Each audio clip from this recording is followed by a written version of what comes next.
Avetsy ny fanamboaran-dalana no ambarany, iny vaovao afan'ny Toliara, ny areti-koditra ary iny vaovao afan'ny Tsiranana dia nikasika ny fandriampahalemana ny Tamberi ny 7 febroary 2024. Eo amin'izay Tamberi febroary 2024 izay dia nasainy vaovao an-tsarotro ny jeneraly Ramakavelo Désiré izay amin'ny maha-mpandalina tantara azy. Ray aman-dreny izay azo lazaina fa mijerentsio ny lafiny ataontsika hoe ratsy tamin'ireny famonoana olona ireny izay niteraka ratra sy fery tokoa nahazo ny firenena amin'ny ankapobeny. Midika inona aminao mon général ireny zava-nisy ireny? Ny mampiverimberina an'izy ireny dia ny tena hoe fahaverezan'ny hasin'ny kolotsaina malagasy sy ny kolom-piarahamonina malagasy. Ny antony dia tsy misy tsony le fifanajana, tsy ao tsony le teny fanomezana, ny asin'ny teny fanomezana, tsy ao tsony le obolan-drazana manao hoe raha manao ny tsy ambiny na ampisambory fa avanao regny, ary tsy ao tsony ilay rariny sy hitsiny. Zany hoe misy sotoavina zay tokony hipetraka mihitsy any anivon'ny fianakaviana, atao mihitsy eo amin'ny lafin'ny fanabeazana, kanefa dia efa tsy hita intsony izy ireny.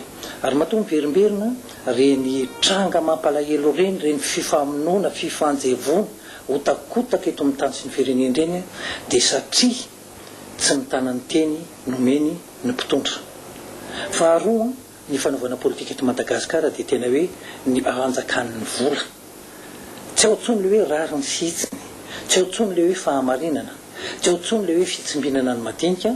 Io izany tsy mahagaga raha miverimberina ny zavatra ohatran'ireny, ary tsy tokony fampitora-bato sika fa tena any amin'ny fototra iangana mihitsy ny mahatonga an'ireny. Ka na inona ezaka ataontsika, na inona zavatra ataontsika, na inona finiavana, ka tsy miainga mihitsy amin'ny fanabeazana, zany hoe miainga amin'ny fanabeazana ny zaza, ny tanora, ny olon-dehibe, dia tsy maintsy miverimberina foana reny zavatra ireny. Satria ao an-tokantrano ao nitondra sehatra tsy maintsy hiainana zany hoe fanabeazana. Ao an-tokantrano tsy maintsy misy an'izany hoe rariny sy hitsiny, tsy maintsy misy an'izany hoe fanajana ny teny nomena, na dia amin'ray aman-dreny tsy zanaka fotsiny ihany aza, fitsimbinana ny osa, ary tena hoe fanampiana izay hitanao fa reradraraka aditin'ray aman-dreny anie zany.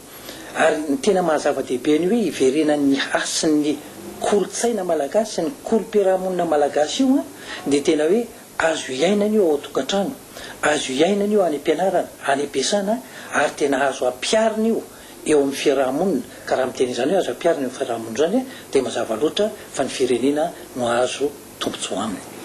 Tsy maintsy tafiditra any anatin'ny lalam-panorenana izay le hoe tsy fampiasana herisetra, fitsimbinana ny madinika, fanajana ny teny nomena, fiainana ny rariny sy ny hitsiny.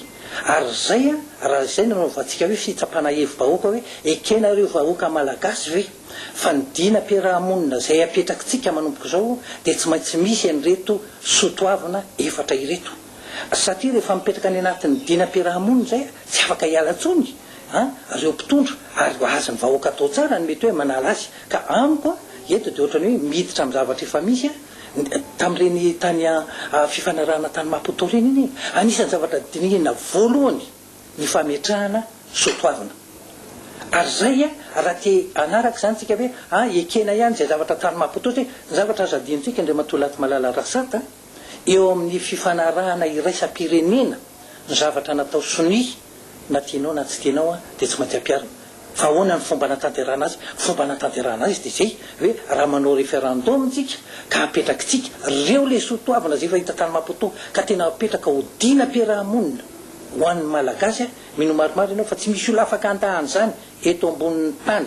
Satria nareo firenena-dehibe tahaka ny États-Unis na ny Européenne sy ny sisa samy nametraka an'izay, ary tadio tsara fa ny tamin'ny hoe fitsidihan'ny taona roa arivo ange dia anisan'ny napetraka mihitsy zay le hoe tsy hiny herisetra zay, indrindraindrindra reo hoe sotoavina reo. Ka dia everiko fa zavatra azo atao tsara rehefa misy ny rafitra mazava mipetraka ka tsy maintsy arahana, satria dina-piarahamonina apetraka foana le hoe dina-piarahamonina, satria zay ny tena fantatry ny malagasy lalam-panorenana zany ohatry ny maneno fotsiny ao atsofiny, fa raha vao miteny ianao dina hatrany ambanivoly rehetrarehetra ny mahalala ny atao hoe dina, ka dia hoe iaho hoe raha manana finiavantsika ataovy ny fitsapahakevy vahoaka miainga amin'izay dina amin'ny sotoavina izay.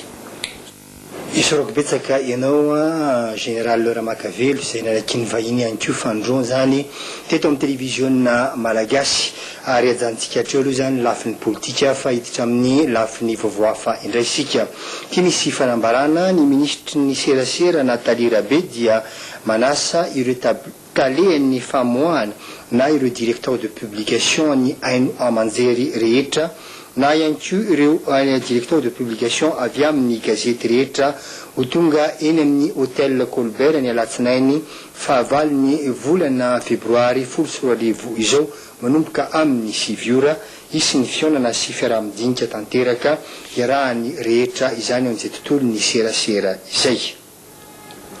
Nandritra ny fahabarabana tratry ny taona omaly ny 14 zany no nahafantarana fa mbola betsaka kosa ny tokony hoarenina raha ny resaka foibe tao-tsaritany eto Madagasikara no lazaina manomboka izao ndray. Voalaza moa fa isy ny fangatahana sata manokana ijerena ireo mpiara-miasa io nivon'izany foibe ny tao-tsaritany eto Madagasikara izany ary nandritra ity fampiarabana ity ihany koa no fanomezana ireo maro-boninahitra ho an'ireo mpiasa ao anatin'izany asa izany. Horatsika ny vaovao. Ny taona 477 no niorina ny foibe tao-tsaritany eto Madagasikara ary voalaza mihitsy fa nisedra olana arabola foana hoenty miasa no izy mamely tena tamin'ny alalan'ny vidin'ny saritany na dia eo aza ny fiara-miasa maro dia maro tokoa tamin'ireny mpiara-mombonantoka ireny. Tsy mahasana ny famatsiana ireo fodrafitrasa ampiasain'ny FTM nefa ny vola azo avy amin'ny vidiny ireny saritany ireny.